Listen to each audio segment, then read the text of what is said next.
My name is John Rayne Davis. I am a Christian author. I have been writing since 1984.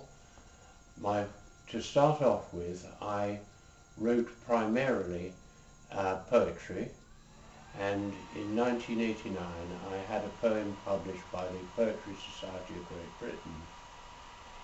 In 1996 I had my first book published. That was called The Valley of God, and that was poetry and prayer. And the Valley of God is in fact a valley in North Yorkshire near Wydale Hall, and Wydale Hall is the Anglican Diocesan Retreat Centre. In the following year, 1997, I had a second book published, and that was called Prayers for a New Baby. It was in fact a pamphlet, and I wrote that with a very talented lady called Mary Callan. And in 2002 I had a book published which was a biography of St. Margaret Clitheroe. That is called Margaret Clitheroe, Saint of York. And that, I think, in many ways is a book that I've enjoyed writing almost more than any other one. I got very close to the character of Margaret. I found out, I think, quite a number of unexplained facts in her life, and she has become a saint that I have the greatest admiration for. In 2006 I had another book of prayers and reflections published, and they're called Walsingham Prayers and Reflections. They were published by an Irish publisher, Columba Press, and they are very much an area that I relate to, because I have had a long association with Walsingham. I was a member of the executive committee of the Walsingham Association for 8 years, and it's a place that I've visited a great many times, and I have a deep love and respect for. And last year, 2010, I had another book on Walsingham published, which is called Walsingham, England's National Shrine of Our Lady. And that particular book was actually written with Father Peter Rowlands, who did a spiritual dissertation in it. The book is actually a history of Walsingham, and it was again a very interesting project to write.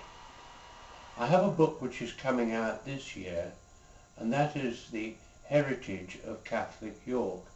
That again has been a fascinating subject to cover, because it starts from the very earliest days of Christianity in York, which was 306 AD, when Constantine actually was proclaimed in York as emperor outside the Minster, which in those days was the Roman citadel. And it traces Christianity prior to the Reformation, and then deals with the split between Catholicism and the Protestant religion, and the persecution which Catholics suffered, going to the period of emancipation which took place in the 19th century, and running now to a very hopeful period where we have immense ecumenism in York, of which we're very, very fortunate.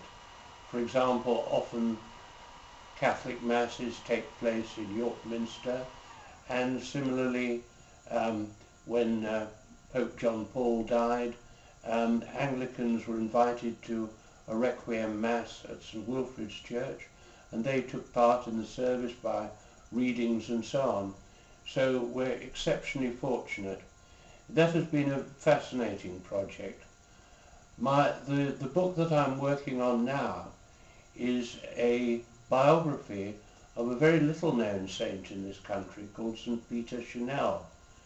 St. Peter Chanel was French, he came from a village, small village, near to Lyon in southern France. And Chanel was a Marist priest, and he became a missionary. And he went to an island called Fortuna, which is in one of the islands north of New Zealand, a very remote island, very small. And when he got there, the population was Polynesian. They worshipped a pagan gods, and it was his job to try and convert them. In 1841, Chanel was murdered on the instructions of the paramount chief. And it is interesting to note now that Fortuna is virtually 100% Catholic, and Chanel was actually made a saint in 1954.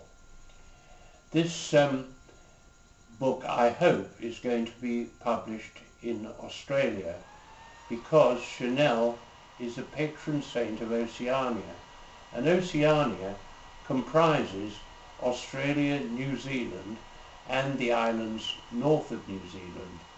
And I do recognise that there is probably not all that much interest or potential in this country, but a lot of potential among the many millions of Catholics who actually live in that area of the world.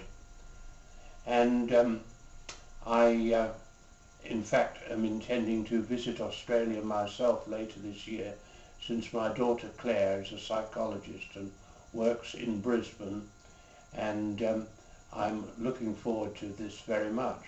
I think that sort of summarises my background as a Christian author, what I've done, and what I intend to do in the future. Thank you.